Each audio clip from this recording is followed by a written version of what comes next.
Enterrei meu marido sozinha ontem. Nossos filhos não vieram. Miguel estava em uma convenção de negócios em Miami e Beatriz tinha ingressos para um show que ela simplesmente não podia perder. As cadeiras vazias ao meu lado na capela falavam mais alto que qualquer consolo do padre. Hoje, enquanto limpo o armário de Antônio, encontrei seu testamento. E tomei uma decisão que mudará nossas vidas para sempre. Mas antes de continuar, confira se você já está inscrito no canal e escreva nos comentários. De onde você está assistindo este vídeo? Adoramos saber até onde nossas histórias estão chegando. O funeral de Antônio foi às 10 da manhã, um horário que ele teria aprovado. Meu marido sempre dizia que os compromissos importantes deveriam ser pela manhã, quando a mente ainda está fresca. Cheguei meia hora antes, vestida com o terno preto que comprei especialmente para a ocasião. O agente funerário me recebeu com um sorriso educado, mas seus olhos traíam seu desconforto quando percebeu que eu estava sozinha. A senhora gostaria de aguardar mais alguns minutos, senhora Oliveira? Talvez os outros convidados estejam a caminho. Não, respondi. Podemos começar no horário marcado. Sentei-me na primeira fileira, olhando para o caixão de madeira escura, onde descansava o corpo do homem que compartilhou minha vida por 42 anos. As flores ao redor eram brancas demais, perfumadas demais. Antônio teria preferido algo mais simples. Tirei o celular da bolsa e verifiquei as mensagens mais uma vez. Miguel havia enviado um texto curto às 7h. Desculpe, mãe. Não consegui remarcar a reunião.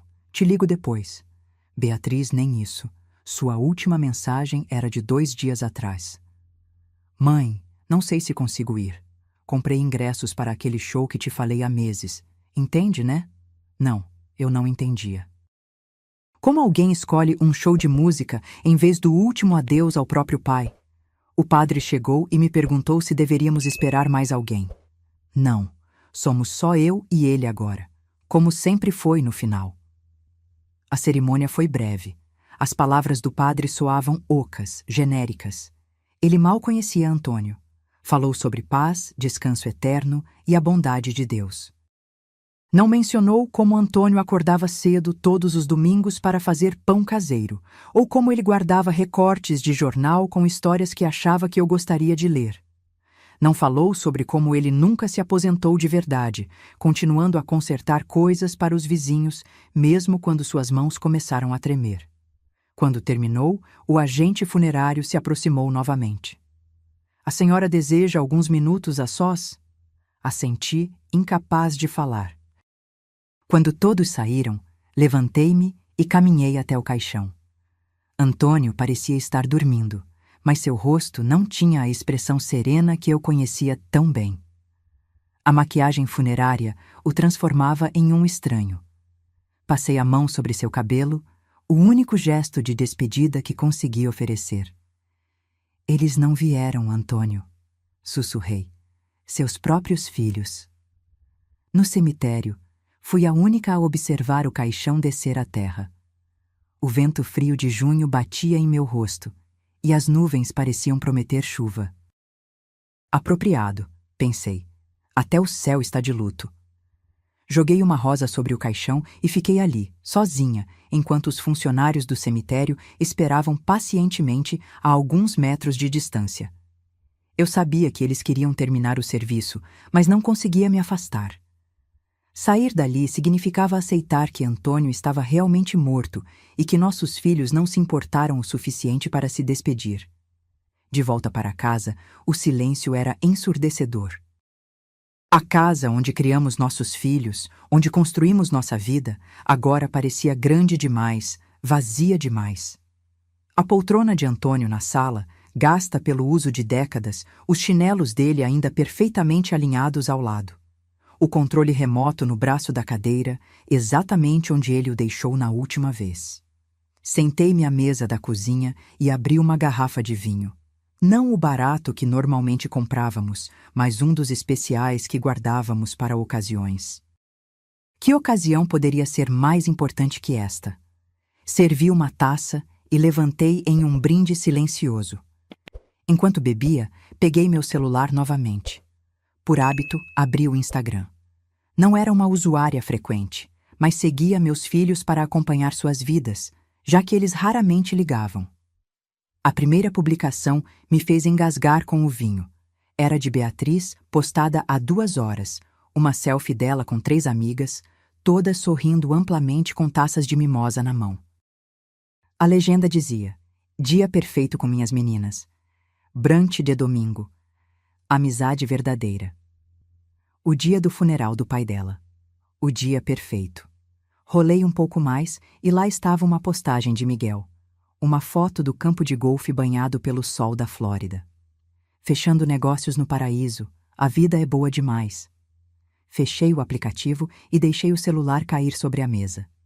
Minhas mãos tremiam, mas não era de tristeza. Era algo diferente.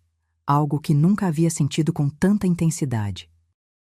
Uma mistura de raiva, decepção e uma clareza repentina que parecia iluminar tudo. Terminei meu vinho e subi para o quarto que compartilhei com Antônio por quase meio século. Abri seu armário, sentindo o cheiro familiar de loção pós-barba e sabonete. Seus ternos estavam pendurados em ordem, do mais escuro para o mais claro. Suas gravatas organizadas por cor. Antônio sempre foi metódico. Foi então que vi a pasta de couro na prateleira superior. Sabia exatamente o que era. Nosso testamento, documentos importantes, instruções sobre o que deveria ser feito quando um de nós partisse. Tudo preparado anos antes, quando ainda tínhamos saúde perfeita e a morte parecia distante. Peguei a pasta e sentei-me na beira da cama. Dentro, encontrei nosso testamento conjunto. Folheei as páginas até chegar à divisão de bens. Como esperado, tudo seria dividido igualmente entre Miguel e Beatriz após minha morte. A casa, as economias de uma vida inteira, o pequeno apartamento na praia que compramos como investimento. Tudo para os filhos que não puderam tirar um dia para dizer adeus ao pai. Fechei a pasta e fiquei olhando para a parede. Uma foto nossa em moldura simples, tirada no nosso 40º aniversário de casamento. Estávamos sorrindo, de mãos dadas, no jardim que Antônio cuidava com tanto carinho. Naquele momento, tomei minha decisão. Peguei o telefone e disquei o número do doutor Torres, nosso advogado há mais de 20 anos. Alô? Doutor Torres, aqui é Marta Oliveira.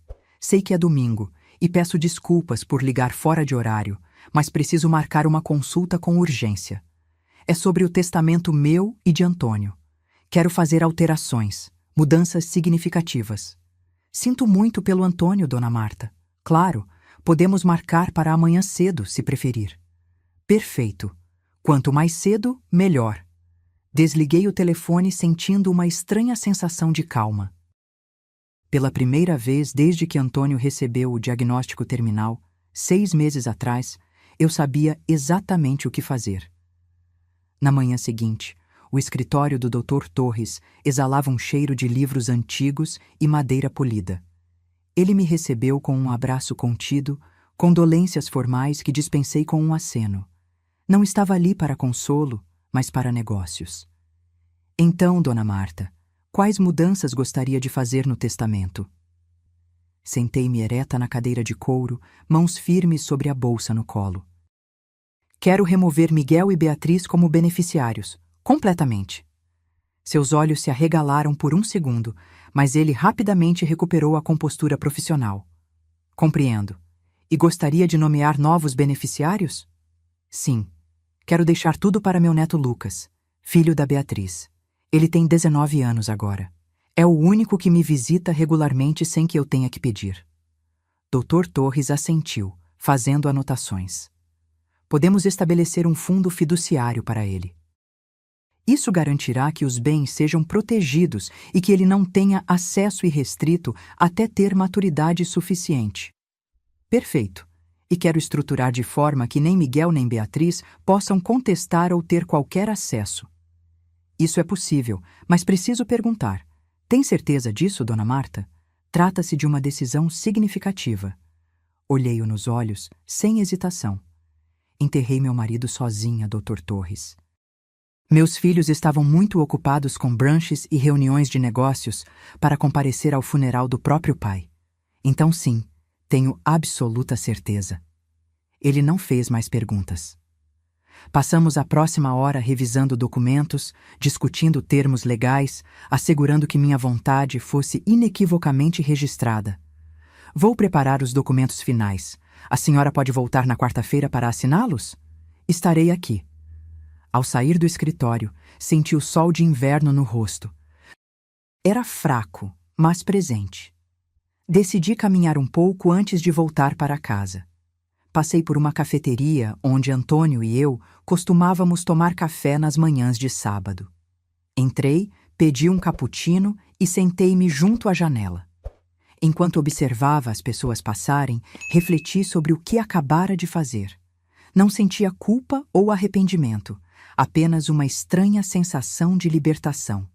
Por décadas, minha vida girara em torno dos meus filhos, depois do meu marido doente. Agora, pela primeira vez, estava tomando uma decisão apenas por mim. Meu celular tocou. Era Miguel. Oi, mãe. Como você está? A pergunta soou tão casual, como se fosse apenas mais um dia comum, não o dia seguinte ao funeral do pai dele. Estou viva, respondi secamente. Um momento de silêncio. Olha, mãe, eu sinto muito por não ter conseguido ir ontem. Você não imagina como foi difícil para mim também. Difícil enquanto jogava golfe na Flórida? Outro silêncio, mais longo. Como você... Vi suas fotos no Instagram, Miguel. Você e a Beatriz, muito ocupados para o funeral, mas não para golfe e brunch. Mãe, não é justo. Essa viagem estava planejada há meses. Era uma oportunidade única para a empresa. Você sabe como as coisas são complicadas para mim agora. Sim, sei exatamente como as coisas são complicadas.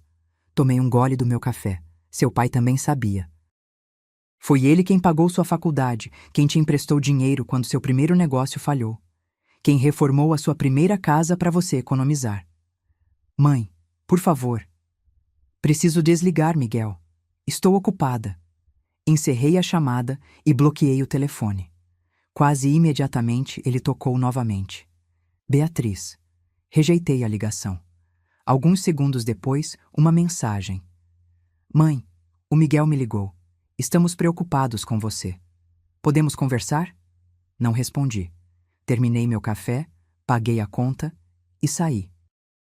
O ar frio era revigorante, quase purificador. Em casa, decidi fazer algo que não fazia há muito tempo. Comecei a limpar o escritório de Antônio. Não apenas organizar ou tirar o pó, mas realmente examinar cada item, decidir o que manter, o que doar, o que jogar fora. Na terceira gaveta da escrivaninha, encontrei uma caixa de sapatos cheia de recibos. Minha curiosidade foi despertada. Sentei-me no chão e comecei a examiná-los. O primeiro maço era de cheques que havíamos feito para Miguel ao longo dos anos, um de 50 mil colares para a capital inicial de sua empresa, outro de 30 mil reais para a reforma da casa, mais 25 mil reais para ajudá-lo quando perdeu o emprego. Cada valor vinha com uma nota anexada, na letra meticulosa de Antônio. Empréstimo para Miguel, Startup 2008, ou Ajuda Financeira, Reforma Casa Miguel 2012. O segundo maço era para Beatriz, 40 mil reais para o casamento dela, 15 mil reais para ajudar quando ela se divorciou. 8 mil reais para um tratamento dentário de Lucas que o plano de saúde não cobriu. Ao todo, os recibos somavam centenas de milhares de reais. Dinheiro que nunca foi devolvido, que sempre foi dado sob o pretexto de família se ajuda. Dinheiro de nosso suado trabalho de décadas, das horas extras de Antônio na fábrica, dos bolos que eu vendia nos fins de semana para complementar a renda. O mais revelador não eram os valores, mas os padrões. A frequência com que eles ligavam quando precisavam de algo. A rapidez com que desapareciam depois de receber ajuda. As promessas de visitas que raramente se concretizavam. Guardei os recibos de volta na caixa e a coloquei sobre a mesa. Evidência tangível de décadas de generosidade unilateral. Continuei a limpar, encontrando mais lembranças.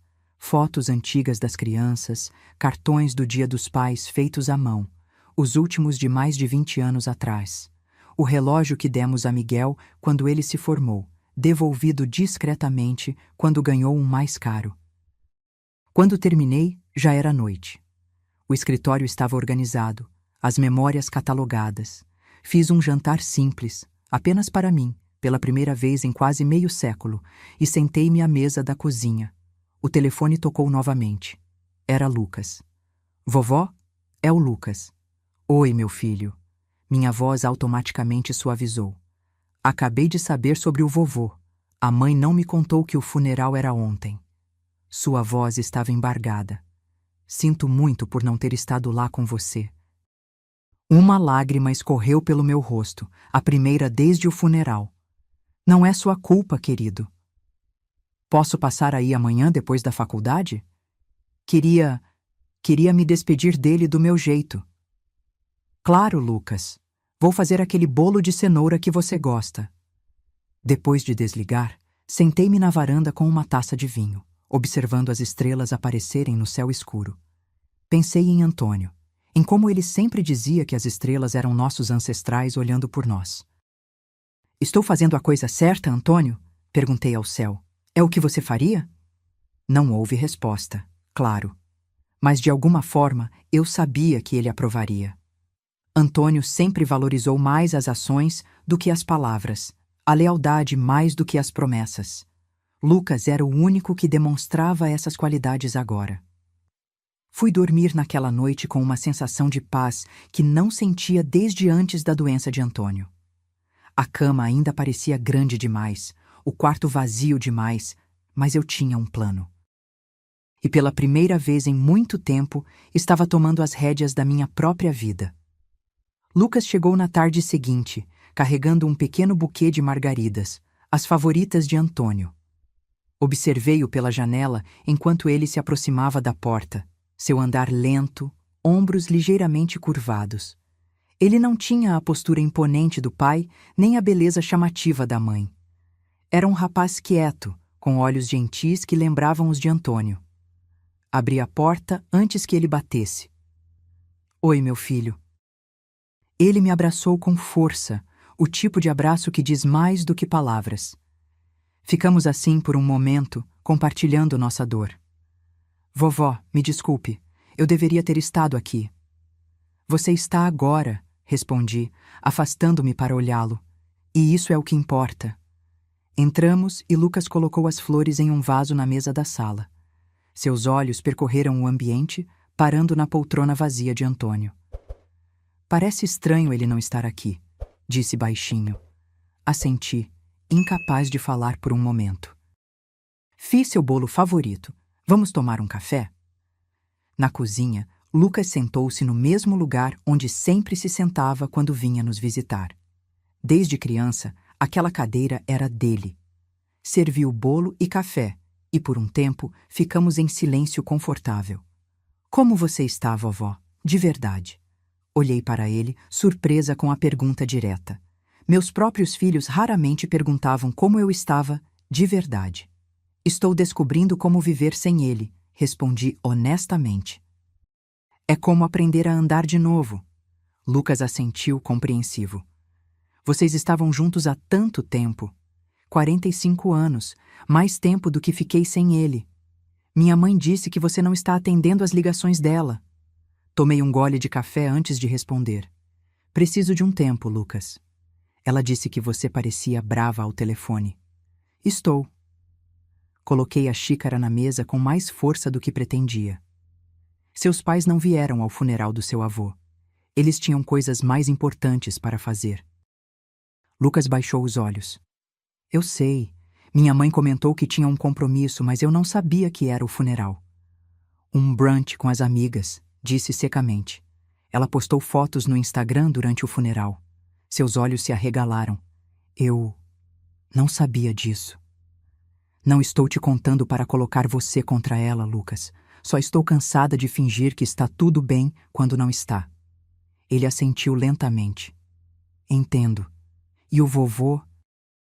Como foram os últimos dias? Contei a Lucas sobre as últimas semanas de Antônio. Como ele permaneceu lúcido quase até o fim. Como insistia em tomar banho sozinho mesmo quando mal conseguia ficar em pé. Como me fez prometer que não choraria muito quando ele partisse. Ele me pediu para ler para ele todas as noites, disse, sorrindo com a lembrança. Aquele livro de poesia que você deu a ele no Natal passado. Disse que a voz o acalmava. Lucas sorriu, os olhos marejados. Ele sempre gostou de poesia. Me ensinou a apreciar também. Ele tinha orgulho de você, sabia? Sempre dizia que você herdou o melhor de todos nós. Lucas enxugou uma lágrima. Posso ver o quarto dele? Só para me despedir. Levei-o até o quarto que compartilhei com Antônio por décadas. Estava como deixei na manhã anterior, exceto que havia arrumado a cama com lençóis frescos. O cheiro de Antônio ainda pairava no ar, uma mistura de loção pós-barba e o sabonete de aveia que ele usava para a pele sensível. Lucas ficou parado na porta por um momento, como se hesitasse em entrar em um espaço tão íntimo. Então, caminhou lentamente até o lado da cama onde Antônio dormia e sentou-se. Passou a mão sobre o travesseiro, sobre a colcha. Eu costumava me esconder aqui quando era pequeno, disse ele, quase para si mesmo. Quando vinha passar o fim de semana e acordava cedo demais para chamar alguém. Vovô sempre me encontrava e me levava para a cozinha para fazer panquecas. Sorri com a memória. Ele acordava com o menor barulho. Dizia que podia ouvir seus pensamentos do outro lado da casa. Lucas riu suavemente. Então, seu rosto ficou sério novamente. Vovó, tem uma coisa que eu queria te dizer. Eu estava pensando, depois que terminar a faculdade ano que vem, estava pensando em me mudar para mais perto. Talvez até, se você não se importar, ficar aqui por um tempo, para ajudar com a casa, sabe? Senti algo se aquecer dentro de mim. Esta casa sempre foi seu lar também, Lucas. Você sabe disso. Ele assentiu, olhando ao redor. Tem muitas memórias aqui. Não quero que elas se percam.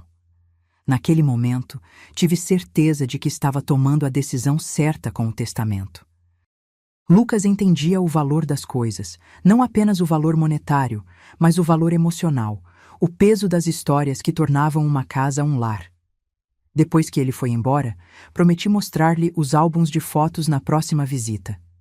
Sentei-me na varanda e observei seu carro se afastar. O sol começava a se pôr, pintando o céu de laranja e rosa, as cores favoritas de Antônio. Meu telefone tocou novamente. Era Beatriz. Desta vez, atendi. Mãe, finalmente! Estou tentando falar com você há 2 dias. Estive ocupada, Beatriz. Ocupada? Mãe, estamos preocupados. Miguel disse que você estava muito brava e depois você não atendeu minhas ligações. Estava no advogado hoje, disse calmamente. Resolvendo algumas coisas do seu pai. Advogado? Sua voz subiu uma oitava. Que coisas? O testamento, Beatriz. Estou fazendo alterações.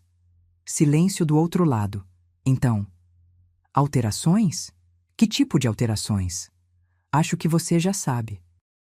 Mãe, olha, eu sei que você está chateada porque não pudemos ir ao funeral, mas isso é um pouco extremo, não acha? Extremo? Minha voz permaneceu calma, mais firme. Extremo é um filho não ir ao funeral do próprio pai porque prefere jogar golfe. Extremo é uma filha escolher brunch com as amigas em vez de se despedir do homem que pagou seu casamento, seu divórcio e todas as contas emergenciais do seu filho. Isso não é justo. Papai entenderia. Ele sempre dizia que a vida é para os vivos. Não use as palavras dele contra mim, Beatriz. Seu pai pode ter dito isso, mas ele apareceu em cada momento importante da sua vida. Cada formatura, cada aniversário, até aquela exposição de arte horrível que você participou na faculdade. Ele estava lá. Vocês não estavam. Mãe, por favor, vamos conversar pessoalmente. Posso ir aí amanhã? Não, Beatriz. Preciso de tempo. E você precisa entender que as escolhas têm consequências. Desliguei antes que ela pudesse responder. O telefone tocou novamente quase imediatamente, mas não atendi. Em vez disso, desliguei-o completamente e entrei em casa. A noite estava caindo, trazendo consigo uma escuridão que parecia mais densa sem Antônio.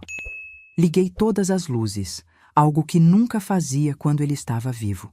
Ele sempre reclamava da conta de luz.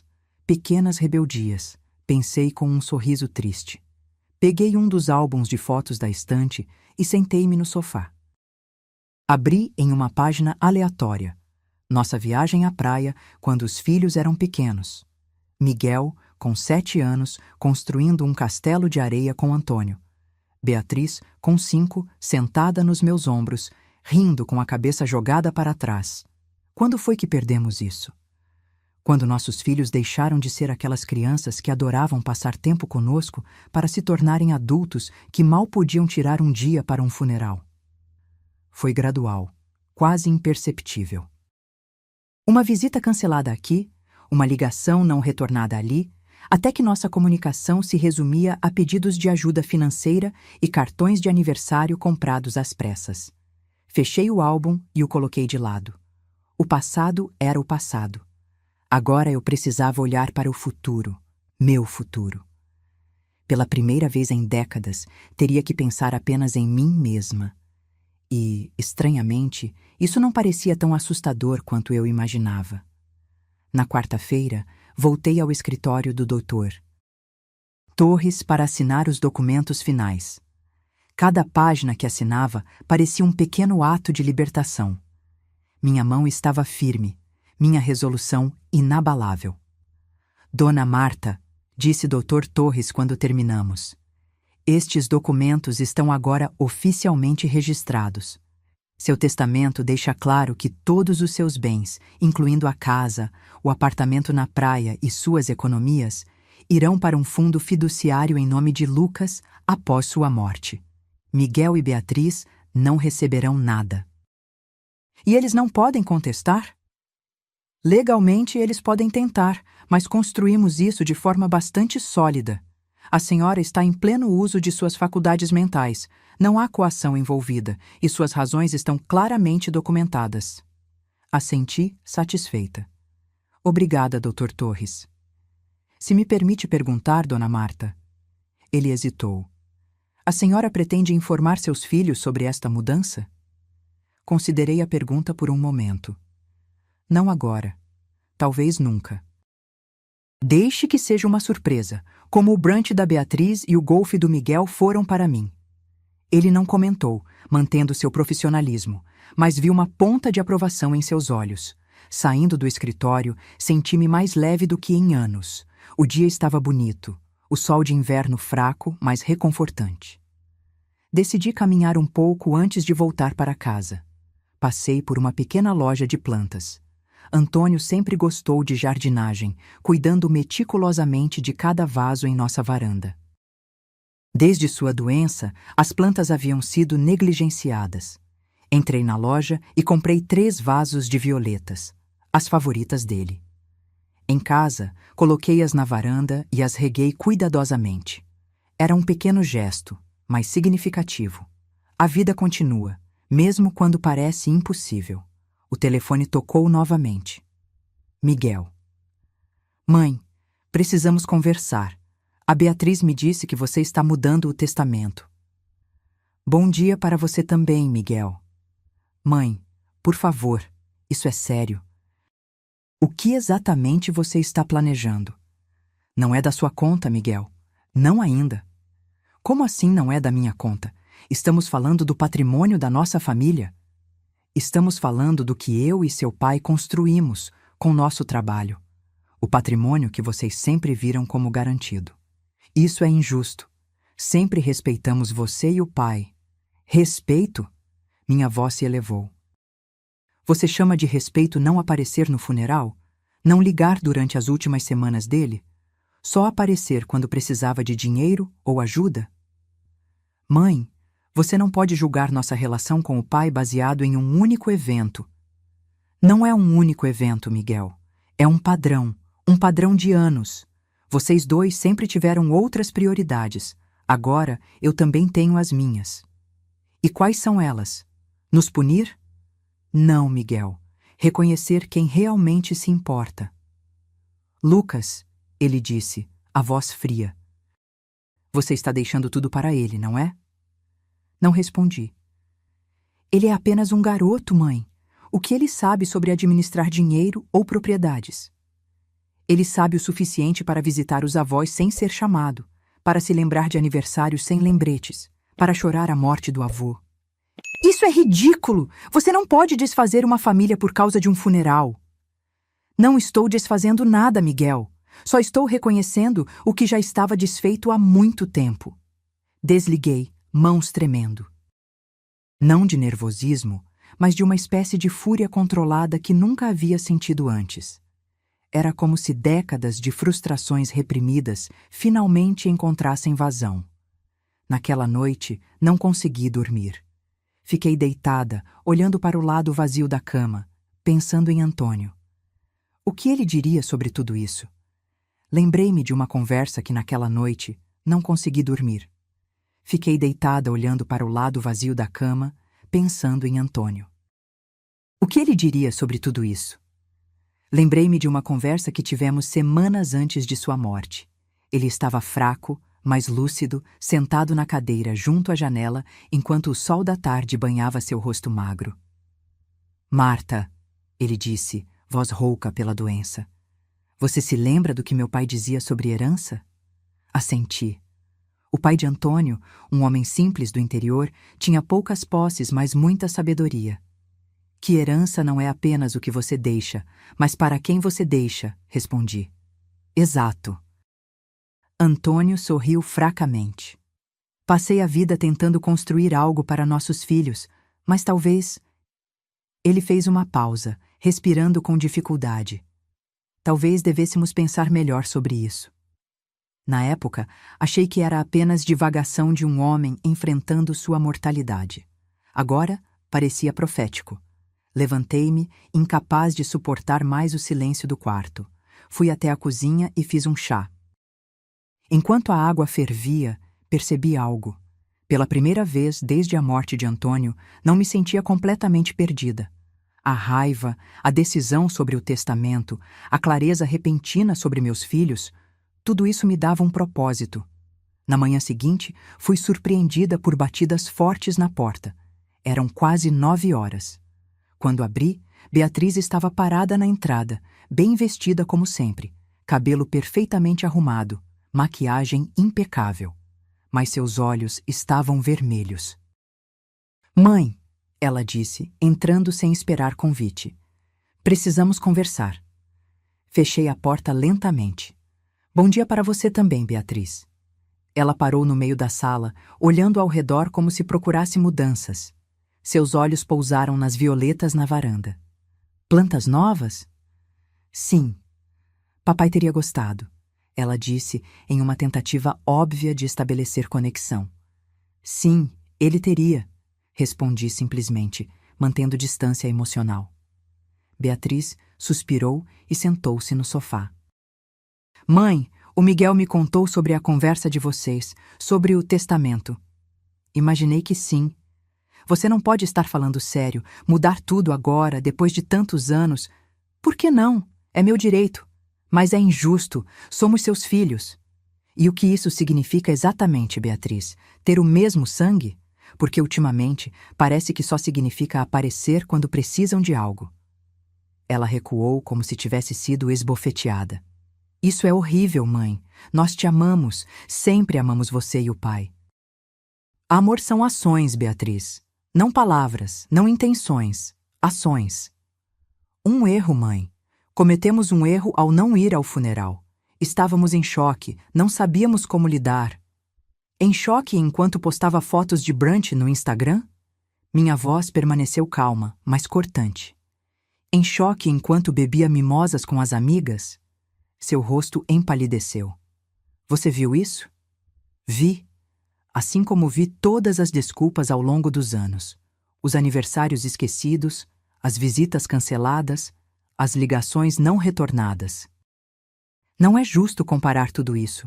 Temos nossas próprias vidas, nossos trabalhos, nossas famílias. E nós não éramos parte dessas vidas, Beatriz. Só éramos convenientes quando precisavam de algo. Ela começou a chorar, lágrimas escorrendo pelo rosto perfeitamente maquiado. Por favor, mãe, não faça isso, não nos puna assim. Não estou punindo ninguém, estou reconhecendo a realidade. E o Lucas? Por que ele merece tudo e nós nada? Porque ele esteve presente. Porque ele se importa verdadeiramente, não apenas quando precisa de dinheiro ou favores. Ele é um menino. Mal saiu da adolescência. Como pode administrar uma casa, um apartamento? Ele aprenderá, como seu pai e eu aprendemos. Beatriz enxugou as lágrimas, sua expressão mudando de tristeza para algo mais calculado. Isso não vai ficar assim, mãe. Vamos contestar.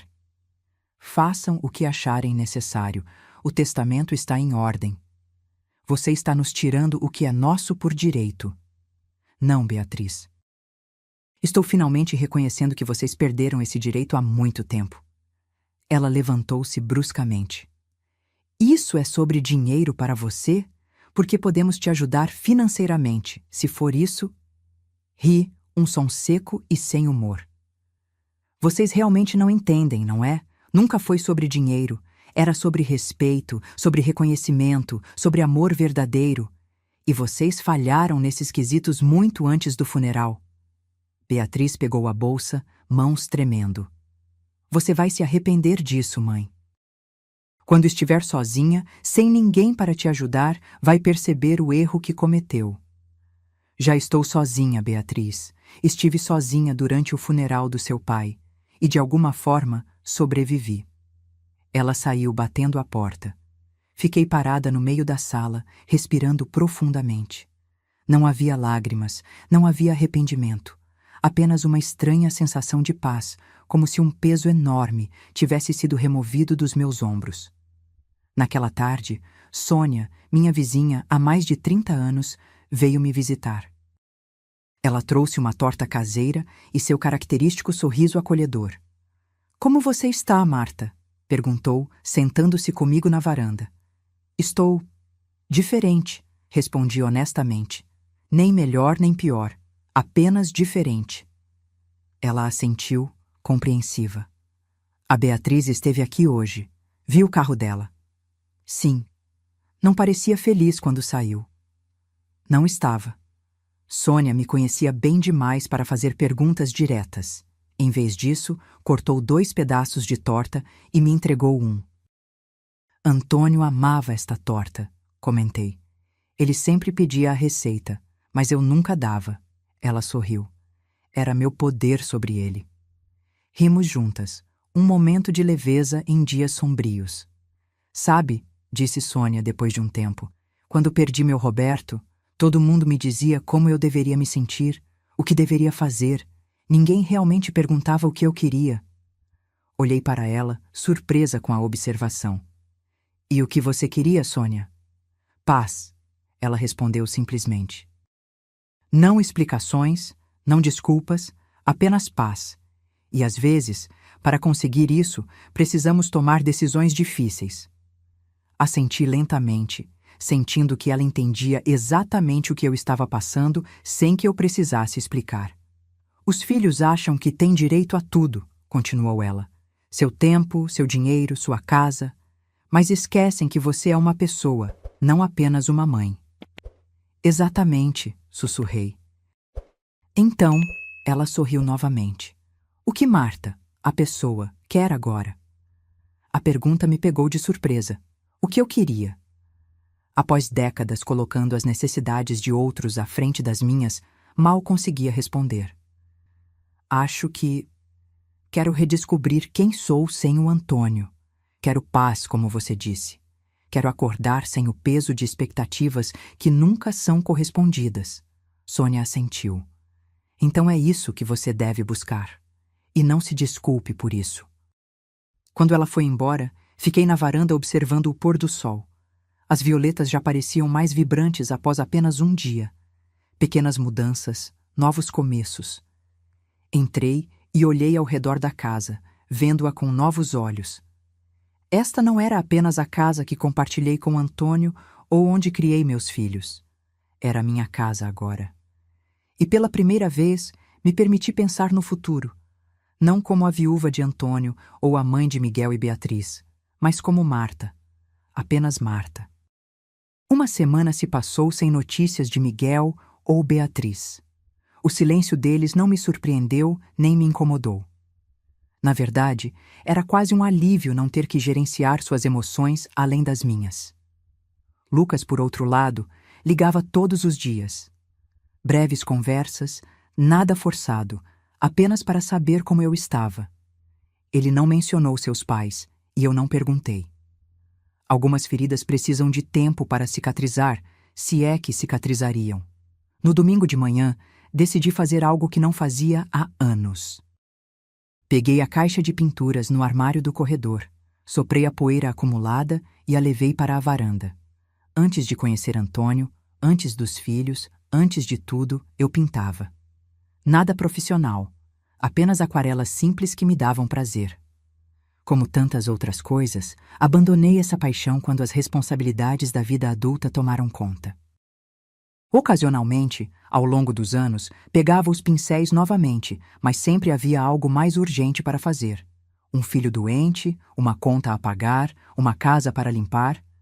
Agora, com todo o tempo do mundo, redescobri o prazer de misturar cores, de observar a água e o pigmento dançarem no papel. Comecei com algo simples. As violetas na varanda, suas pétalas delicadas contra o fundo verde. Estava tão absorta em minha pintura que não percebi a chegada de um carro até ouvir a porta bater. Olhei para cima e vi Miguel caminhando em direção à casa. Não Beatriz desta vez, mas meu filho, normalmente tão ocupado que mal conseguia ligar. Não me movi da varanda, continuando a pintar como se não o tivesse visto. Ele subiu os degraus lentamente, parando a alguns metros de distância. "Mãe", disse ele, formal demais. "Não sabia que ainda pintava." "Há muitas coisas sobre mim que você não sabe, Miguel." Ele suspirou e sentou-se na cadeira ao lado, sem convite. "Podemos conversar como adultos?" Coloquei o pincel no pote de água. "Estou ouvindo." "Consulte outro advogado, mãe. O Dr. Torres sempre foi tendencioso, sempre favoreceu o lado do pai. Você precisa de uma segunda opinião sobre esse testamento." "Não preciso de uma segunda opinião, Miguel. Sei exatamente o que estou fazendo." "Você está com raiva. Entendo isso. Nós decepcionamos você e o pai. Mas esta não é a forma de resolver as coisas. Não estou tentando resolver nada. Estou apenas garantindo que meus bens vão para alguém que valoriza mais do que seu valor monetário." Ele franziu a testa. "O que isso significa?" "Significa que Lucas vê esta casa como lar, não como propriedade. Vê as lembranças, não apenas o valor de mercado. Isso não é justo. Claro que valorizamos as memórias." "Quando foi a última vez que você veio aqui sem precisar de algo, Miguel? Quando foi a última vez que ligou apenas para conversar, não para pedir dinheiro ou ajuda?" Ele desviou o olhar, incapaz de responder. "Não me lembro também", continuei. "Mas posso te dizer exatamente quando Lucas veio pela última vez. Há 3 dias. Trouxe um livro que achou que eu gostaria. Ficou para o jantar. Não pediu nada além de minha companhia. Ele é jovem, mãe. Tem tempo. Nós temos carreiras, responsabilidades. E eu e seu pai éramos o quê? Hobbies? Passatempos que vocês podiam ignorar quando conveniente?" Miguel passou a mão pelo cabelo, um gesto que lembrava tanto Antônio que quase doeu. "Não foi intencional, mãe. A vida acontece. As pessoas se distanciam. Sim, a vida acontece. E agora isso está acontecendo." O pai não concordaria com isso. Senti raiva crescendo dentro de mim novamente. "Não fale pelo seu pai, Miguel. Você mal falava com ele nos últimos anos. Não tem ideia do que ele pensava ou sentia. Ele nunca foi vingativo." "Isto não é vingança", interrompi, mantendo a voz controlada. "É consequência. Vocês fizeram escolhas ao longo dos anos. Agora estou fazendo as minhas." Miguel ficou em silêncio por um momento, então mudou de tática. "Pense no futuro, mãe. O Lucas é jovem, inexperiente. Ele pode acabar perdendo tudo, sendo enganado." Como você foi enganado naquele investimento para o qual pediu dinheiro ao seu pai há 5 anos? Aquele que era garantido e que nunca vimos um centavo de retorno? Ele corou. Isso foi diferente. Foi um erro de cálculo. Bem, talvez Lucas cometa erros também, mas serão os erros dele, com o que ele herdou legitimamente, não o que ele exigiu antecipadamente. É isso então? Você já decidiu? Sim, Miguel, já decidi. Ele se levantou, ajeitando o paletó caro que provavelmente compramos com nossa ajuda anos atrás. A Beatriz estava certa. Você vai se arrepender quando perceber o quanto nos afastou. Vocês já estavam afastados, Miguel. Só estou reconhecendo o óbvio. Ele desceu os degraus da varanda sem olhar para trás. Observei seu carro se afastar, sentindo uma mistura de tristeza e resolução. Não havia alegria em confrontar meus filhos assim, mas também não havia mais medo de desagradá-los.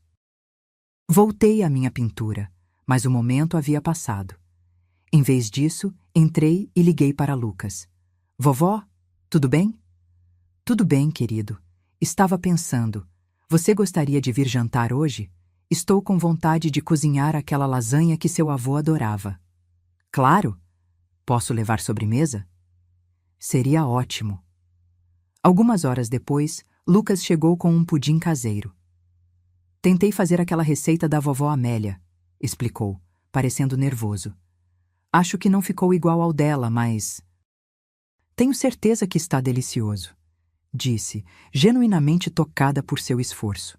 Enquanto jantávamos, contei a Lucas sobre as visitas de seus pais. Não para virá-lo contra eles, mas porque ele merecia saber o que estava acontecendo. Eles estão muito bravos com você, comentou brincando com o garfo. Sim, estão. Entendo por que você fez isso, vovó, disse ele depois de um momento. Mas não quero ser o motivo de uma briga familiar. Você não é o motivo, Lucas. As escolhas deles ao longo dos anos são o motivo. Você é apenas a pessoa que demonstrou que existia uma alternativa às suas atitudes. Ele assentiu lentamente. Minha mãe me ligou ontem. Foi... estranho. Ela nunca liga só para conversar. O que ela queria? Perguntar sobre você, na verdade. Como você estava, o que estava fazendo.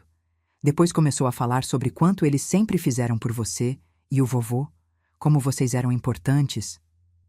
E o que você disse? A verdade. Que eles deveriam ter dito isso ao vovô enquanto ele ainda estava vivo. Sorri tristemente. Lucas sempre foi direto, mesmo quando criança. Era uma qualidade que Antônio admirava nele. Você sabe, continuei, seu avô tinha muito orgulho de você. Dizia que você tinha herdado o melhor de todos nós, mas principalmente seu próprio senso de justiça. Lucas sorriu, olhos brilhando com lágrimas contidas. Sinto falta dele. Eu também, querido, todos os dias. Depois que ele foi embora, sentei-me na sala com uma xícara de chá, olhando para a poltrona vazia de Antônio. Era estranho como sua ausência às vezes parecia mais presente do que sua presença nos últimos anos, quando a doença o consumia lentamente. Pensei em nossa vida juntos, nas alegrias e tristezas, nas dificuldades e triunfos. Antônio e eu crescemos juntos, nos transformamos juntos. Não éramos perfeitos, tivemos nossas brigas, nossas diferenças, mas no final, sempre estávamos lá um para o outro. Era isso que mais doía na ausência dos meus filhos no funeral. Não o desrespeito a mim, mas a ele. Ao homem que trabalhou turnos duplos para pagar suas aulas de inglês e balé, que construiu aquela casa de bonecas que Beatriz tanto amava, que ensinou Miguel a andar de bicicleta com infinita paciência. Como podiam não estar lá para dizer adeus? Naquela noite, sonhei com Antônio. Estávamos jovens novamente, caminhando pela praia onde passamos nossa lua de mel. Ele sorria, aquele sorriso que iluminava seu rosto inteiro. Você está fazendo a coisa certa, Marta, dizia ele no sonho. Sempre fez. Acordei com lágrimas nos olhos, mas também com uma sensação de paz. O sonho não era real, claro, mas o sentimento sim. Eu estava fazendo a coisa certa. Pela primeira vez em muito tempo, estava pensando em mim mesma, em meu próprio futuro, em vez de apenas existir para os outros.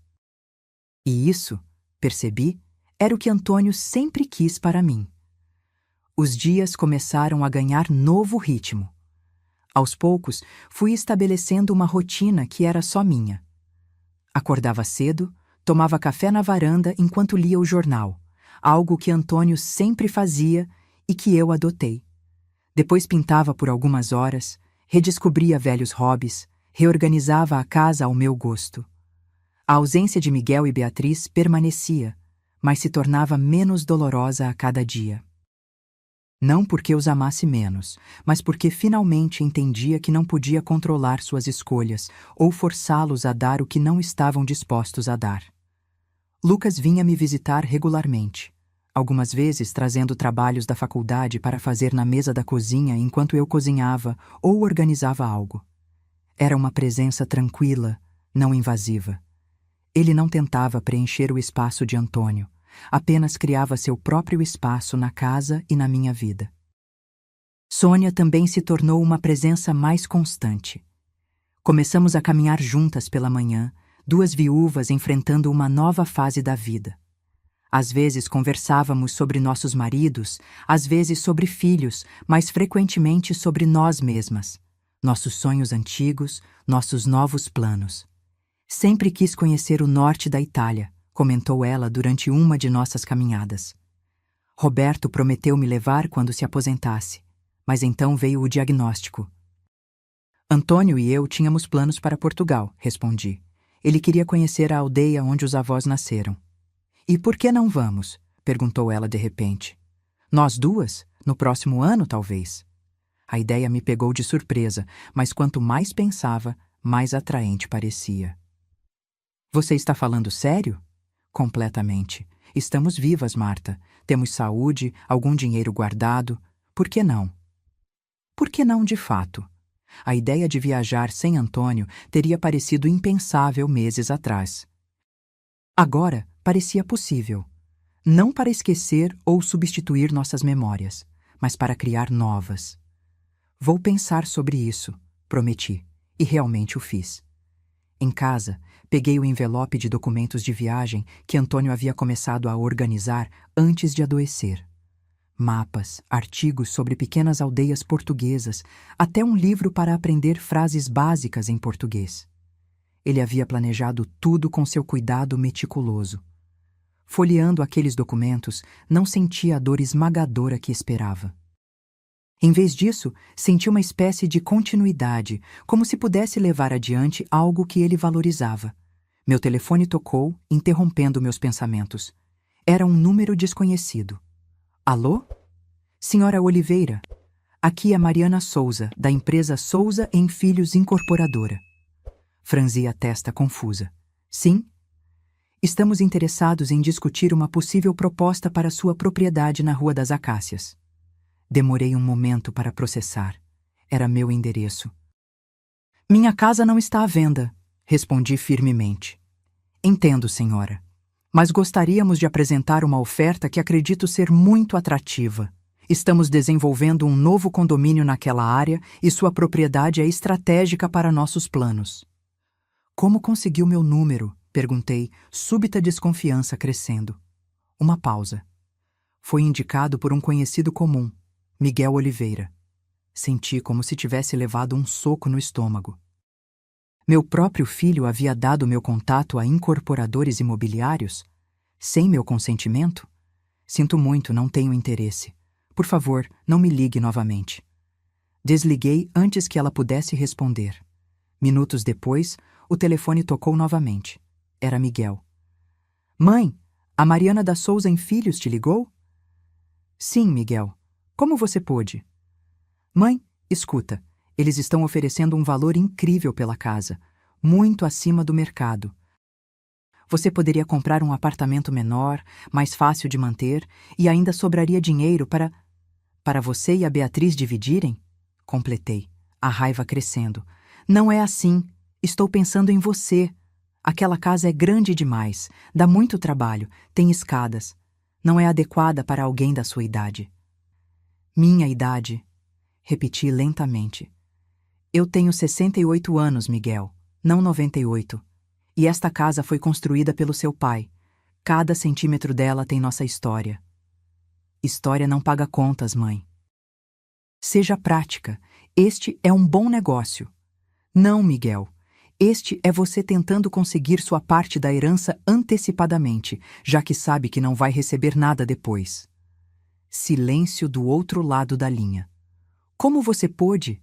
Continuei, a voz tremendo não de fraqueza, mas de raiva. Como pôde tentar vender a casa do seu pai pelas minhas costas, menos de 2 meses após sua morte? Não é assim. É exatamente assim. E isto só confirma que tomei a decisão certa sobre o testamento. Mãe. Não me ligue novamente, Miguel. Não até que esteja pronto para se desculpar sinceramente. Não só comigo, mas com a memória do seu pai. Desliguei, mãos tremendo. Sentei-me pesadamente no sofá, tentando processar o que acabara de descobrir. Havia ingenuidade da minha parte, percebi.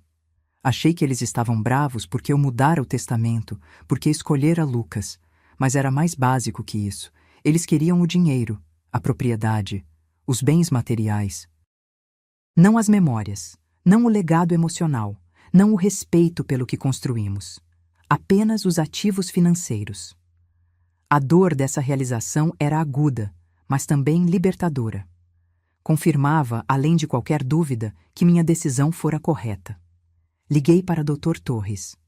Dona Marta, como posso ajudá-la? Preciso adicionar uma cláusula ao testamento. Quero garantir que minha casa não possa ser vendida por pelo menos 10 anos após minha morte. Quero que permaneça na família, que seja usada, vivida, não apenas convertida em dinheiro. Podemos fazer isso. Quer que eu prepare os documentos para assinar amanhã? Por favor. E Dr. Torres, tem como garantir que Miguel e Beatriz não possam me colocar como incapaz? Tenho medo que tentem assumir minhas finanças antes que eu parta. Vou preparar uma documentação completa, atestando sua sanidade mental atual. Também posso sugerir que faça exames médicos regulares para documentar sua capacidade. E podemos designar o Lucas como seu representante legal, caso ocorra algo que a impeça de tomar decisões. Sim, por favor. Todos esses passos. Após desligar, senti-me estranhamente calma. Havia algo libertador em encarar a realidade por completo, sem ilusões. Miguel e Beatriz não eram monstros, apenas pessoas egoístas que viam a família como uma fonte de recursos, não de amor. E eu não precisava mais fingir que era diferente. Na tarde seguinte, Lucas apareceu sem avisar. Parecia perturbado. Vovó, o que está acontecendo? Minha mãe me ligou chorando, dizendo que você está sendo manipulada, que está doente. Suspirei. Entre, querido. Temos muito o que conversar. Levei-o para a varanda e contei tudo. O testamento, as reações de Miguel e Beatriz, a tentativa de Miguel de vender a casa sem meu conhecimento. Eles acham que estou ficando senil, concluí. Que não posso tomar minhas próprias decisões. Isso é ridículo. Você está mais lúcida que todos nós juntos. Eles estão desesperados, Lucas. E pessoas desesperadas fazem coisas desesperadas. Ele parecia genuinamente perturbado. O que posso fazer para ajudar? Apenas continue sendo você mesmo. É tudo que preciso. Ele assentiu, então hesitou. Vovó, tem uma coisa. Não queria contar, mas acho que você deveria saber. Minha mãe me ofereceu dinheiro para te convencer a mudar de ideia sobre o testamento. Senti como se todo o ar tivesse sido sugado dos meus pulmões. Quanto? 20% do valor da casa e do apartamento na praia. Disse que seria meu adiantamento da herança. Balancei a cabeça incrédula. E o que você disse? Disse que ela deveria ter vergonha de si mesma, que o vovô ficaria enojado. Lágrimas brotaram em meus olhos. Sinto muito que você tenha sido colocado no meio disso. Não sinta. Não foi você quem me colocou aqui. Naquela noite, depois que Lucas foi embora, senti uma determinação renovada. Não permitiria que tentassem me diminuir ou me fazer duvidar da minha própria mente. Não deixaria que destruíssem o que Antônio e eu construímos apenas por ganância. Peguei um álbum de fotos e comecei a percorrer as páginas lentamente. Fotos antigas dos primeiros anos de casamento. Miguel bebê nos braços de Antônio. Beatriz em seu primeiro dia de aula. Férias na praia, aniversários, formaturas. Por muito tempo vivi pelas memórias, pela ilusão da família que fomos um dia. Agora, finalmente, estava pronta para viver pelo presente e pelo futuro que ainda podia construir para mim mesma. O outono chegou trazendo dias mais curtos e noites mais frias. 6 meses haviam se passado desde a morte de Antônio, e embora a dor de sua ausência nunca desaparecesse completamente, havia aprendido a conviver com ela. Não mais como um peso esmagador, mas como uma presença constante, quase reconfortante. A situação com Miguel e Beatriz permanecia tensa. Após a descoberta da tentativa de vender minha casa, cortei comunicação direta com eles. Tudo passava por Dr. Torres agora, uma precaução que ele mesmo sugeriu. Ainda recebia ocasionalmente mensagens de texto, variando de súplicas emocionais a acusações veladas de insanidade. Não respondia a nenhuma. Lucas continuava presente, uma constante em minha nova vida. Ele havia começado seu último ano na faculdade de engenharia e frequentemente trazia projetos e trabalhos para fazer em minha casa. Penso melhor aqui, dizia. É mais tranquilo que o dormitório. Eu suspeitava que era mais sua forma de me fazer companhia sem parecer óbvio, mas apreciava o gesto. Em uma tarde de sábado particularmente bonita, Lucas apareceu com um pacote grande e desajeitado nos braços.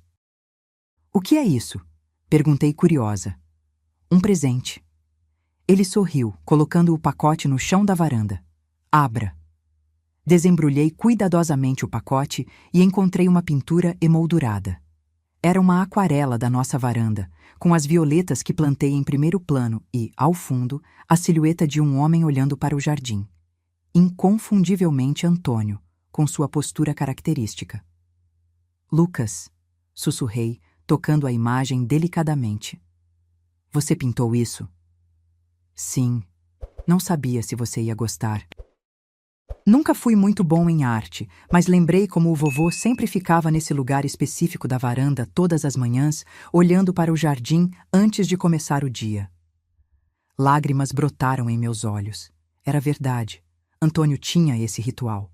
Todo dia, antes mesmo do café, ele saía para a varanda e ficava alguns minutos em silêncio, contemplando o jardim que tanto amava. "É perfeito", disse, a voz embargada. "Absolutamente perfeito." "Pensei que poderíamos pendurá-lo na sala", sugeriu ele timidamente. Assenti, incapaz de falar. Aquele simples gesto dizia tudo o que eu precisava saber sobre Lucas, e por que ele merecia ser o herdeiro do que Antônio e eu construímos. Não era apenas o dinheiro ou a propriedade que ele valorizava, era as memórias, os pequenos detalhes que faziam nossa família ser o que era.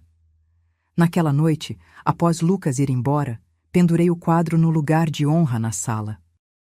Sentei-me no sofá e fiquei olhando para ele por um longo tempo, lembrando-me de todas as manhãs em que observei Antônio naquela exata posição, seu ritual silencioso de gratidão pelo novo dia. No dia seguinte, recebi um envelope formal do escritório do Dr. Torres. Dentro, havia uma notificação de que Miguel e Beatriz haviam oficialmente contestado minha capacidade mental e estavam solicitando uma avaliação judicial para determinação de curatela.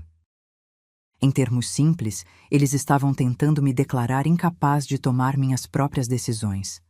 Meu primeiro impulso foi raiva, uma fúria ardente que me fez querer ligar para eles e dizer coisas que nunca poderia retirar. Mas respirei fundo e liguei para Dr. Torres. "Já estou ciente, Dona Marta. Recebi a notificação esta manhã. O que eles podem fazer? Legalmente? Sem evidências concretas de incapacidade, muito pouco. Tenho todos os documentos que assinamos. Tenho testemunhos de sua lucidez. Temos os exames médicos recentes. Esta é uma tática desesperada. Mesmo assim, Parei, sem palavras para descrever a traição. Eu sei, é doloroso quando vem dos próprios filhos, mas não se preocupe, estamos bem preparados. Após desligar, sentei-me na cozinha, sentindo-me estranhamente calma. Havia algo quase libertador na ideia de que eles finalmente haviam mostrado suas verdadeiras intenções. Não havia mais necessidade de fingir, de manter aparências, de esperar uma reconciliação que nunca viria. Peguei o telefone e liguei para Sônia. Ainda está interessada naquela viagem à Itália? Marta? Claro! O que aconteceu? Nada. Tudo. Percebi que a vida é curta demais para esperar pelo momento perfeito. No dia seguinte, fomos a uma agência de viagens e começamos a planejar nossa viagem para o próximo verão. 2 semanas na Itália para Sônia, seguidas de uma semana em Portugal para mim, para visitar a aldeia dos antepassados de Antônio. Era um plano ousado para 2 viúvas que nunca haviam viajado sozinhas, mas a empolgação superava o medo. Quando saímos da agência, Sônia apertou meu braço gentilmente. Antônio ficaria orgulhoso de você. Acha mesmo? Tenho certeza. Ele sempre dizia que você era mais forte do que pensava. Era verdade. Antônio sempre viu em mim uma força que eu mesma não reconhecia. E agora, finalmente, estava começando a vê-la também.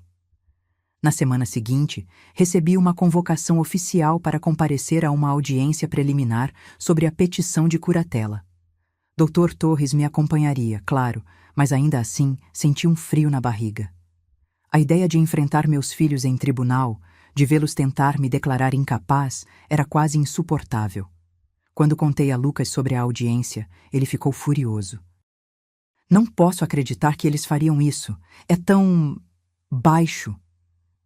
É desespero, respondi, com mais calma do que sentia. Eles perceberam que não podem me manipular, então estão tentando outro caminho. Posso testemunhar a seu favor? Dizer ao juiz como você está lúcida e capaz? O Dr. Torres acha que não será necessário chegar a esse ponto, mas agradeço, querido. Ele parecia genuinamente angustiado. Sinto muito que você esteja passando por isso, vovó, especialmente depois de perder o vovô. E peguei sua mão. Sabe, Lucas, às vezes as piores situações nos mostram quem realmente somos. Perder seu avô foi devastador, mas me fez perceber que tenho mais força do que imaginava. E esta situação com seus pais, bem, pelo menos agora sei exatamente onde estou. Na manhã da audiência, vesti-me com cuidado, não como uma idosa frágil, mas como a mulher competente que era. Cabelo arrumado, maquiagem leve, meu melhor conjunto. Queria que o juiz visse não apenas que eu estava lúcida, mas que estava forte. Dr. Torres me encontrou na entrada do fórum. Pronta? Mais do que nunca. A sala de audiências era menor do que eu imaginava, mais informal. Miguel e Beatriz já estavam lá com seu advogado, um homem jovem de terno caro e expressão confiante. Evitei olhar diretamente para meus filhos, concentrando-me apenas no juiz, um homem de meia idade com olhos atentos e gentis. A audiência começou com as formalidades habituais. O advogado de Miguel e Beatriz apresentou sua argumentação, que eu estava tomando decisões irracionais após a morte de meu marido, que havia mudado drasticamente meu testamento sem motivo aparente, que estava desperdiçando meus recursos com uma viagem internacional. Doutor? Torres então apresentou nossa defesa. Meus exames médicos recentes, declarações de Sônia e outros vizinhos atestando minha capacidade e até mesmo extratos bancários mostrando como sempre administrei nossas finanças de maneira responsável. Meritíssimo, concluiu Dr. Torres. Não estamos diante de uma mulher incapaz, mas de 2 filhos descontentes com as escolhas perfeitamente lúcidas de sua mãe.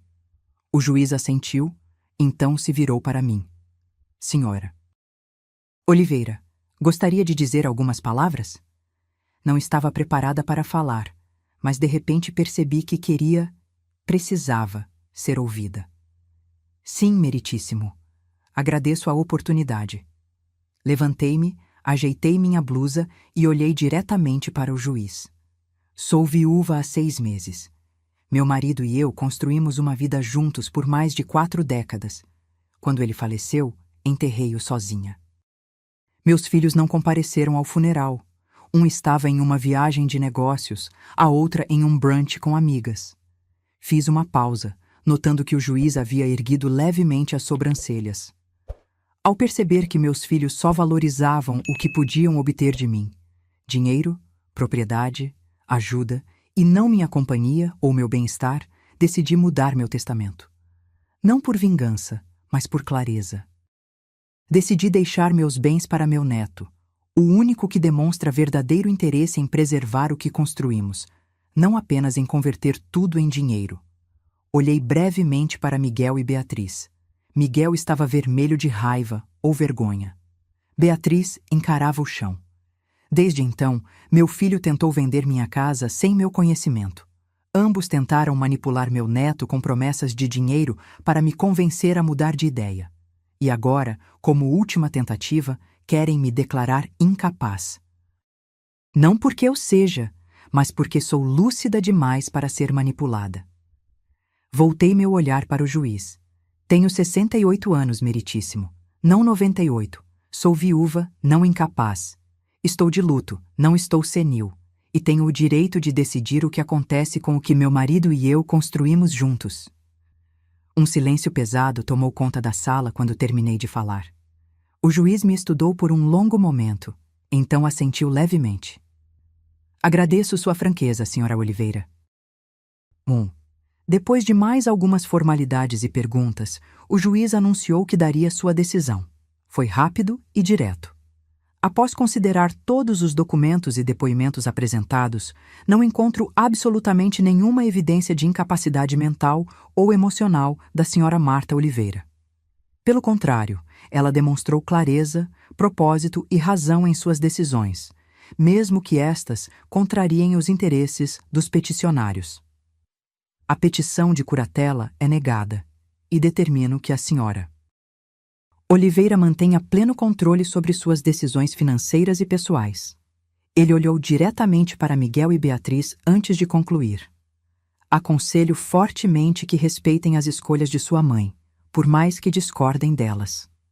Quando saímos do tribunal, senti um peso enorme sendo levantado dos meus ombros. Dr. Torres sorriu, satisfeito. Foi exatamente como esperávamos. Eles não tinham caso. Obrigada por tudo, doutor. A senhora foi muito eloquente lá dentro. Impressionante. Sorri, sentindo uma confiança que não experimentava há anos. Apenas disse a verdade. No caminho para casa, decidi fazer um desvio. Pedi ao taxista que parasse em um pequeno parque onde Antônio e eu costumávamos caminhar nos finais de semana. Sentei-me em nosso banco favorito, aquele com vista para o lago, e deixei as emoções do dia finalmente emergirem. Não chorei de tristeza, mas de alívio, de finalidade. Era como se um ciclo tivesse se fechado. A batalha que temia tanto havia acontecido, e eu sobrevivi. Mais que isso, venci. Conseguimos, Antônio, sussurrei para o vento. Protegemos o que construímos. Naquele momento, senti uma paz que não experimentava desde antes da doença de Antônio. Não porque a dor de sua perda houvesse desaparecido, ou porque a mágoa com meus filhos tivesse diminuído, mas porque finalmente havia me encontrado neste novo capítulo da vida. Marta, apenas Marta. Não mais definida apenas como esposa de Antônio ou mãe de Miguel e Beatriz. Uma mulher com seu próprio valor, suas próprias escolhas, seu próprio caminho a seguir. E pela primeira vez, esse caminho não parecia tão assustador. 1 ano se passou. As estações mudaram, a vida seguiu seu curso. A dor da ausência de Antônio tornou-se algo diferente. Não mais um ferimento aberto, mas uma cicatriz que, embora permanente, já não doía ao toque. Viajei para a Itália com Sônia, como planejado. Vimos Florença, Veneza, pequenas aldeias na Toscana que pareciam saídas de pinturas. Em seguida, segui sozinha para Portugal, para a pequena aldeia de onde vinham os avós de Antônio. Chamava-se Aldeia da Serra, um vilarejo minúsculo encravado entre montanhas verdes. Quando cheguei, senti uma estranha familiaridade, como se Antônio estivesse me guiando por ruelas que ele mesmo nunca conheceu. Encontrei primos distantes que nos receberam de braços abertos quando expliquei quem eu era. Mostraram-me a casa onde o avô de Antônio nasceu, agora uma pequena loja de artesanato. Contaram histórias sobre a família que eu nunca havia ouvido. Mostraram fotos antigas de parentes que compartilhavam o mesmo sorriso de meu marido. Em uma tarde particularmente clara, subi até o miradouro que oferecia vista para todo o vale. Tirei do bolso um pequeno saquinho com uma porção das cinzas de Antônio que havia guardado especialmente para este momento. Chegamos, meu amor, sussurrei, enquanto o vento gentilmente levava uma parte dele para a terra de seus ancestrais. Voltei para casa renovada, com histórias para contar e fotos para mostrar a Lucas, que havia se formado na faculdade e, como prometido, mudou-se temporariamente para minha casa, para ajudar com a manutenção, segundo ele. A verdade, que ambos sabíamos sem precisar dizer, era que ele queria estar por perto. Não por obrigação ou interesse, mas por genuíno afeto. E eu agradecia por sua presença todos os dias. Em uma tarde de domingo, estávamos na varanda, Lucas lendo um livro enquanto eu pintava, quando um carro desconhecido estacionou em frente à casa. Para minha surpresa, Beatriz saiu dele sozinha. Fazia quase um ano que não a via ou falava com ela, desde a audiência no tribunal. Nosso único contato havia sido cartões formais de Natal e aniversário, sem mensagens pessoais. Lucas se levantou, tenso. Quer que eu peça para ela ir embora? Não, respondi, colocando o pincel de lado. Vamos ver o que ela quer. Beatriz subiu os degraus da varanda hesitantemente, como se temesse ser expulsa. Estava diferente, mais magra, com olheiras visíveis, cabelo menos arrumado que o habitual. Mãe, ela disse, voz baixa, posso falar com você, a sós? Olhei para Lucas, que assentiu. Estarei lá dentro se precisar, disse ele, lançando um olhar de advertência para sua mãe antes de entrar. Indiquei a cadeira vazia ao meu lado. Sente-se. Ela obedeceu, mãos inquietas no colo. Por um momento, nenhuma de nós falou. O silêncio era preenchido apenas pelo canto dos pássaros e pelo farfalhar das folhas. Você parece bem, ela finalmente disse. A viagem foi boa? Então ela sabia da viagem. Provavelmente Lucas havia contado. Foi maravilhosa. Conheci parentes do seu pai em Portugal. Eles têm o mesmo sorriso dele. Ela assentiu, olhos marejados. Eu deveria ter ido com você. Não respondi. Não havia resposta para dar. Miguel e eu nos separamos, ela continuou abruptamente. Como irmãos, quero dizer. Não nos falamos mais. Isso me surpreendeu. Por quê? Por causa do processo, da tentativa de vender a casa, de tudo. Ela respirou fundo. Ele queria continuar, tentar outro ângulo legal. Eu disse que chega, que estávamos apenas nos destruindo. Discutimos feio. Sinto muito, disse. E era verdade. Apesar de tudo, nunca quis ver meus filhos brigando entre si. Não sinta. Você estava certa, sobre tudo. Ela olhou diretamente para mim, os mesmos olhos de Antônio, agora cheios de lágrimas. Sobre como tratamos vocês, sobre o funeral, sobre nossas prioridades. Senti um nó na garganta. O que mudou, Beatriz? Eu.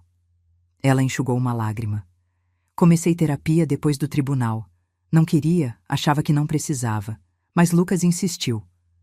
Olhei para a porta da sala, pensando no meu neto, sempre o pacificador. A terapeuta me fez ver coisas que eu não queria enxergar, continuou Beatriz. Como eu sempre coloquei coisas materiais, status, aparências à frente do que realmente importa. Como aprendi a ver vocês como recursos, não pessoas. Ela pausou, respirando fundo.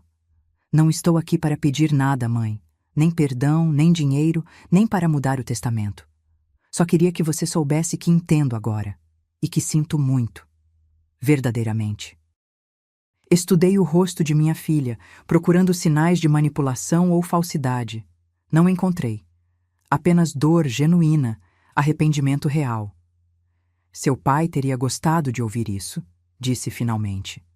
Eu sei, ela soluçou. É isso que mais dói, que não posso dizer a ele. Ficamos em silêncio novamente, mas um silêncio diferente. Não carregado de ressentimento, mas de uma tristeza compartilhada. Nunca foi sobre o dinheiro, Beatriz, ou a casa. Era sobre respeito. Eu sei. Agora eu sei. Estendi a mão e, pela primeira vez em muito tempo, toquei o rosto da minha filha. O que você quer agora? Ela pareceu surpresa com a pergunta. Só fazer parte da sua vida de novo, se você permitir. Não como era antes, mas de um jeito diferente. Melhor. Não respondi imediatamente.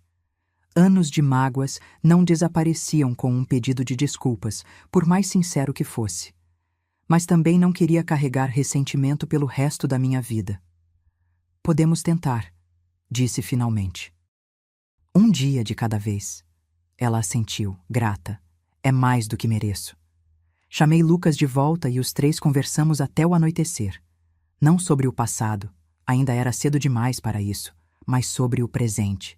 Sobre a formatura de Lucas, sobre minha viagem, sobre os novos projetos de Beatriz na escola onde lecionava. Quando ela foi embora, Lucas me abraçou. Você está bem? Estou, respondi, percebendo que era verdade. Não esperava isso. Ela está realmente diferente, vovó. Vem tentando há meses criar coragem para vir falar com você. E Miguel? Lucas balançou a cabeça. Ele ainda está... Bem, ainda é o Miguel. Assenti, compreendendo. Algumas pessoas mudam, outras não. E estava tudo bem. Nas semanas seguintes, Beatriz começou a visitar regularmente. No início eram encontros breves e um pouco desconfortáveis. Gradualmente, tornaram-se mais naturais. Nunca voltaríamos ao que éramos antes. Muita água havia passado sob a ponte. Mas estávamos construindo algo novo, talvez até mais honesto. Em uma tarde especialmente agradável, cerca de 6 meses após sua primeira visita, Beatriz trouxe uma caixa de fotografias antigas. Encontrei essas no meu porão, explicou. Pensei que você gostaria de ter. Abrimos a caixa juntas. Havia fotos que eu nunca tinha visto. Antônio jovem em seu primeiro emprego, eu grávida de Beatriz, os 4 juntos em um piquenique que eu mal lembrava. Olhe essa, disse Beatriz, mostrando uma foto em que Antônio carregava Miguel nos ombros enquanto eu segurava sua mão. Lembra onde foi? No Parque Municipal, no dia da sua formatura do jardim de infância. Respondi, a memória voltando claramente. Seu pai insistiu em comemorar com um piquenique, mesmo com aquele calor terrível. Beatriz sorriu.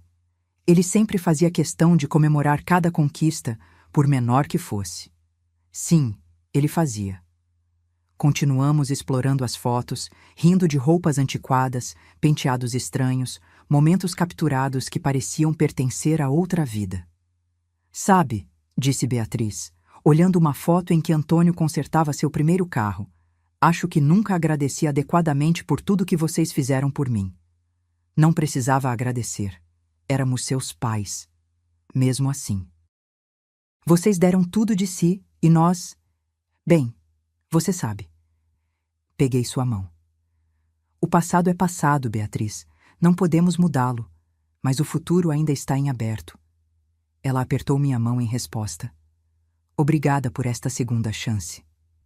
Mais tarde, depois que ela foi embora, sentei-me na varanda com uma taça de vinho. O pôr do sol pintava o céu em tons de laranja e rosa, as cores de Antônio. Você tinha razão, disse em voz baixa, como se ele pudesse ouvir. Sobre herança ser mais que bens materiais. Sobre escolher com cuidado para quem deixamos nosso legado. O vento balançou suavemente as violetas, agora crescidas e vibrantes. Antônio teria aprovado. Lucas saiu e sentou-se ao meu lado, oferecendo uma xícara de chá. No que está pensando, vovó? Em como a vida dá voltas, respondi. Em como algumas coisas precisam se quebrar para serem reconstruídas mais fortes. Ele assentiu, compreensivo além de sua idade. Como aquela técnica japonesa kintsugi, onde eles consertam cerâmica quebrada com ouro. Exatamente como isso. Ficamos sentados em silêncio confortável, observando o céu escurecer e as primeiras estrelas aparecerem. Sabe o que mais penso, Lucas? O quê? Que a verdadeira herança não é o que está no testamento. É isso. Estes momentos, estas memórias, este amor que sobrevive mesmo quando tudo parece perdido. Ele sorriu, aquele mesmo sorriso de Antônio que agora via também em Beatriz. O vovô sempre dizia algo parecido. Sim, respondi, sentindo uma paz profunda. Ele sabia das coisas. Olhei para o céu estrelado, para a casa que construímos, para o neto ao meu lado e soube com certeza que, apesar de tudo, tinha feito a escolha certa. Não apenas sobre o testamento, mas sobre como viver o resto de meus dias, com dignidade, com propósito, com amor. E isso, mais do que qualquer propriedade ou conta bancária, era o verdadeiro legado que Antônio e eu deixaríamos para o mundo. Se você gostou dessa história, clica em se inscrever e me diz nos comentários qual parte te deixou de queixo caído. Ah, e não esqueça de se tornar membro para ter acesso a vídeos exclusivos que não posto aqui. Te espero lá.